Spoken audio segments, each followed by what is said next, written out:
Most people who think they hate war are the same quietly helping to make it inevitable.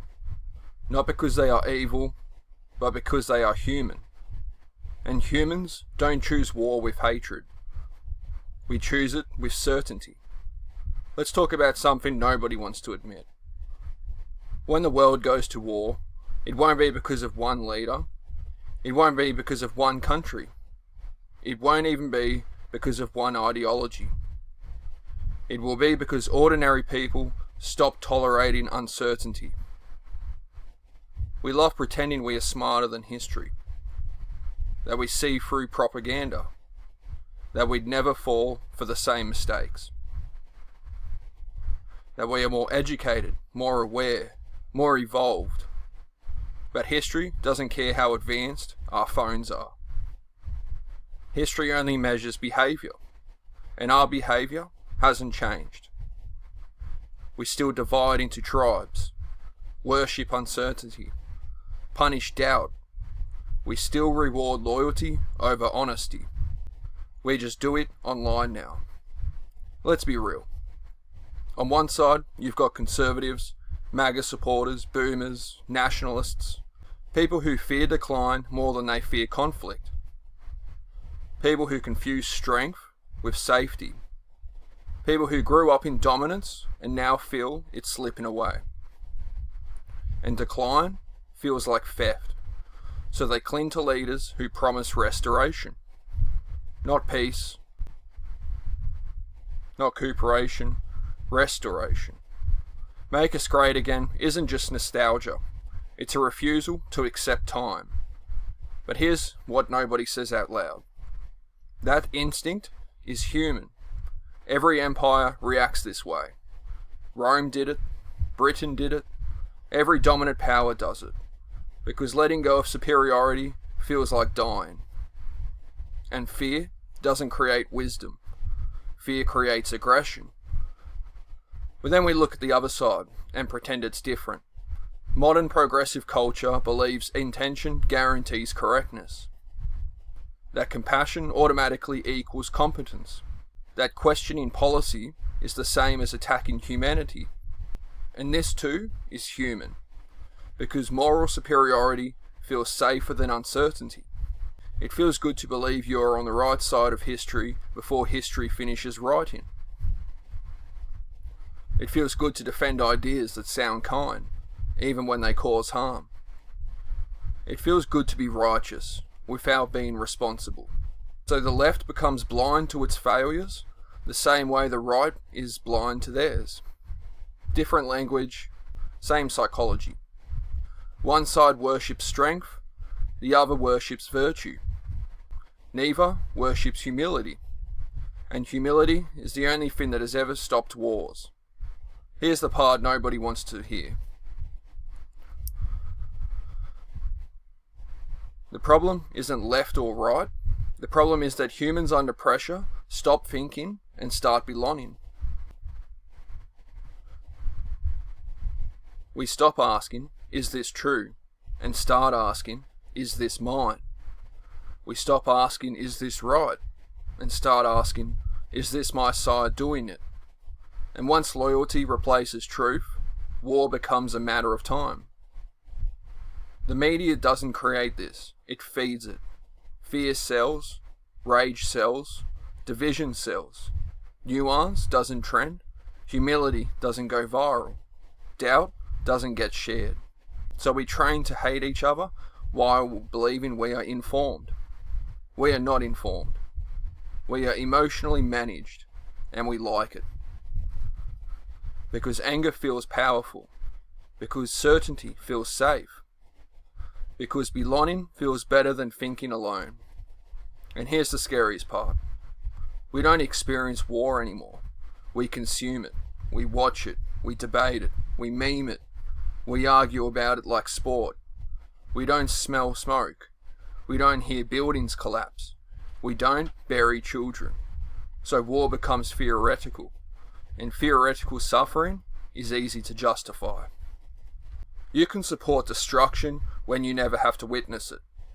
Every generation believes war is something that happens to other people, until it isn't. Every generation believes it's morally superior. Every generation believes it sees through propaganda and that it's different. And every generation proves it isn't. We haven't evolved emotionally. We've just upgraded our tools. Our fear is the same. Our pride is the same. Our tribal instincts are the same. We still want to identify more than truth. War doesn't begin with hatred. It begins with identity.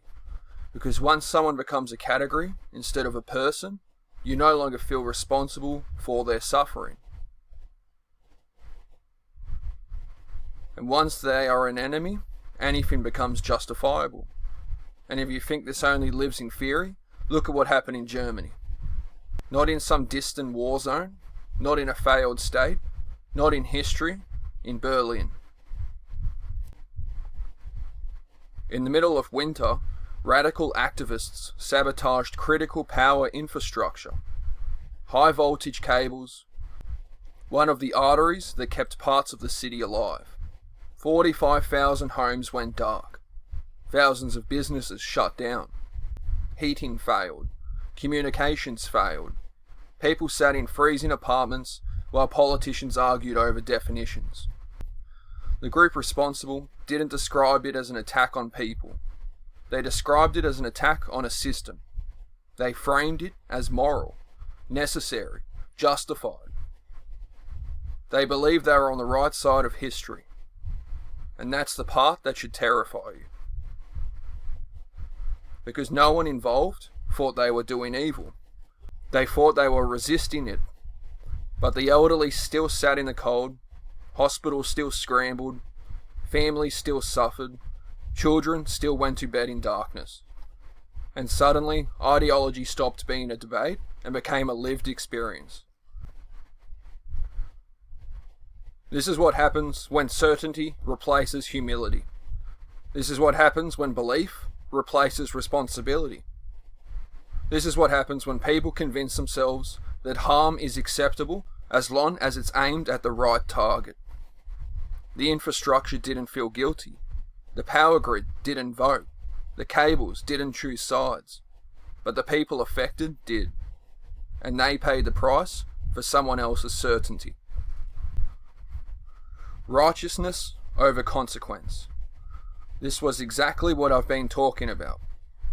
Because once you convince yourself that your cause is pure, you stop seeing collateral damage as human. You start seeing it as necessary, and this is how every conflict begins.